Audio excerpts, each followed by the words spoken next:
샬롬 김윤규 목사입니다.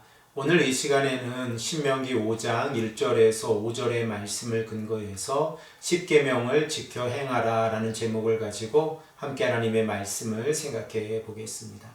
신명기 4장 44절에서 28장 69절에 기록되어져 있는 모세의 두 번째 스피치는 율법에 중심을 두고 있습니다. 특별히 모세는 5장 1절에서 6장 3절의 말씀을 통하여 이스라엘의 백성들에게 십계명의 중요성에 관하여 다시 한번 말씀을 하고 있습니다. 우리가 5장 1절의 말씀을 보면 이스라엘아 들으라 라고 말씀하고 있는데 이 내용은 6장 4절과 9장 1절에서 반복되어지고 있습니다. 이렇게 모세는 출애굽의 2세대들이 하나님의 말씀을 전하는 모세의 스피치를 듣기를 원하고 있고, 그들이 하나님의 말씀을 듣는 것으로 끝이 나는 것이 아니라 그 말씀을 배우고 지켜 행하기를 원하고 있습니다. 우리 다 함께 본문 1절의 말씀을 한 목소리로 읽겠습니다. 모세가 온 이스라엘을 불러 그들에게 이르되 이스라엘아, 오늘 내가 너희의 귀에 말하는 규례와 법도를 듣고 그것을 배우며 지켜 행하라. 사랑하는 성도 여러분, 우리들에게 하나님의 말씀은 무엇입니까? 우리는 하나님의 말씀이 진리라고 하는 사실을 알고 있습니다. 그런데 만일 우리가 하나님의 말씀을 듣기만 하고 그 말씀의 의미를 배우지 아니하고 더 나아가서 그 말씀을 지켜 행하지 않는다고 하면 그 말씀은 우리들의 삶 가운데에서 역사하지 않을 것입니다. 그러므로 모세는 출애굽의 2세대들에게 하나님의 말씀을 듣는 것으로 끝나는 것이 아니라 그 말씀을 지켜 행하라 라고 말씀하고 있는데, 그 과정 가운데에서 하나님의 말씀을 배워야 한다는 사실 또한 우리에게 강조하고 있습니다. 모세가 출애굽의 2세대들에게 율법에 관하여 말씀하고 있을 때에 가장 먼저 십계명에 관하여 말씀하고 있는 이유를 생각을 해보면 십계명이 율법의 근간이 되기 때문에 그렇습니다.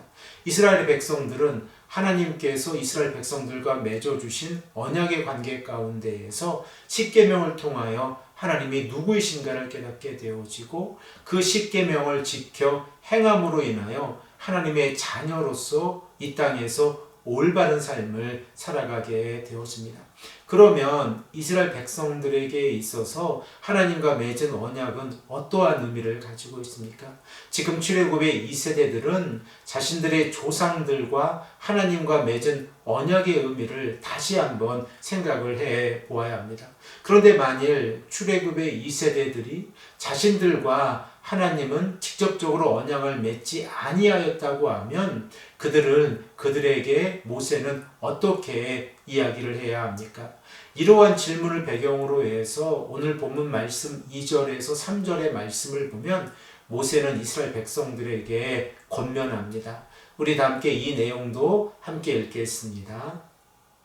우리 하나님 여호와께서 호렙산에서 우리와 언약을 세우셨나니 이 언약은 여호와께서 우리 조상들과 세우신 것이 아니요 오늘 여기 살아있는 우리 곧 우리와 세우신 것이라.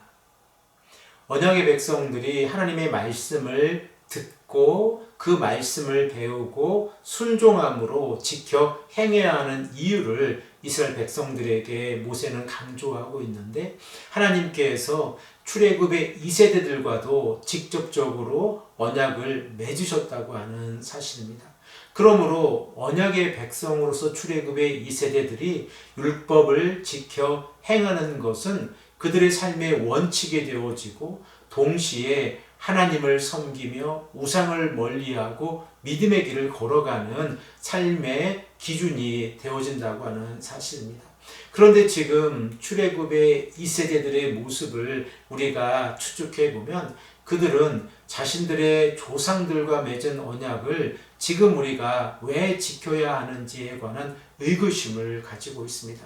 그러므로 모세는 가나안 땅에 들어가는 출애굽의 2세대들에게 언약의 하나님께서 출애굽의 2세대들에게 허락해 주신 그 은혜가 무엇인가를 우리에게 말씀하고 있고, 본문 3절의 말씀을 우리가 다시 한번 보면 오늘 여기 살아있는 우리 곧 우리와 세우신 것이라 라고 말씀하면서 언약이라고 하는 것이 자신들의 조상들과 맺은 것만이 아니라 지금 가나안 땅의 입성을 앞두고 있는 이스라엘의 백성들과도 동시에 맺었다고 하는 사실입니다.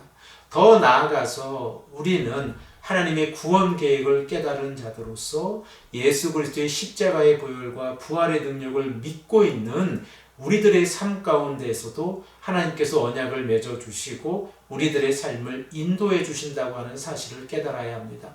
그러므로 우리가 신명기의 말씀을 읽어갈 때에 하나님께서 이스라엘 백성들에게 십계명의 이 내용을 모세를 통하여 다시 한번 강조하고 계신 그 내용을 생각해 볼 때에 우리의 삶 가운데에서도 언약을 맺으신 하나님께서 말씀하고 계시다는 사실을 우리가 깨달아야 합니다.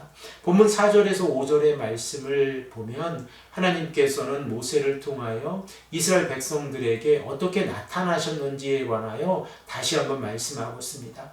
우리 다 함께 이 말씀을 읽겠습니다. 여호와께서 산 위 불 가운데에서 너희와 대면하여 말씀하시되 그때에 너희가 불을 두려워하여 산에 오르지 못하므로 내가 여호와와 너희 중간에 서서 여호와의 말씀을 너희에게 전하였노라. 여호와께서 이르시되.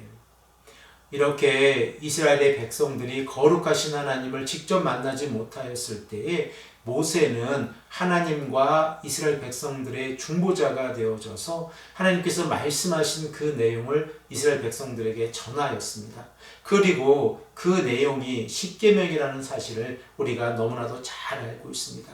사랑하는 성도 여러분, 이 땅을 살아가면서 하나님의 거룩한 성도들이 십계명을 지켜 행하는 것은 너무나도 소중합니다. 그리고 그 십계명이 우리들의 삶의 기준이 되어질 때에 우리들은 이 땅에서 순례자의 길을 올바른 믿음의 길로 살아갈 수 있습니다. 우리가 신명기의 말씀을 읽어가면서 율법의 근간이 되어지는 십계명의 이 말씀의 의미를 깊이 있게 깨닫는 귀하고 복된 성도님들이 되시기를 간절히 축복합니다. 함께 기도드리겠습니다.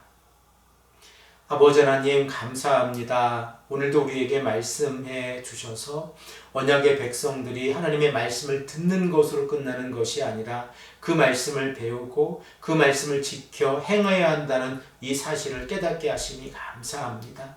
아버지 하나님, 출애굽의 백성들과 언약을 맺어 주시고 그리고 지금 이 땅을 살아가고 있는 우리들에게도 언약의 하나님이 되어 주셔서 우리를 인도해 주시니 감사합니다. 우리가 하나님의 말씀의 의미를 깨닫고 십계명을 지켜 행하는 자들이 될 수 있도록 인도하여 주시옵소서. 감사드리오며 사랑이 많으신 예수 그리스도의 이름으로 간절히 기도드립니다. 아멘.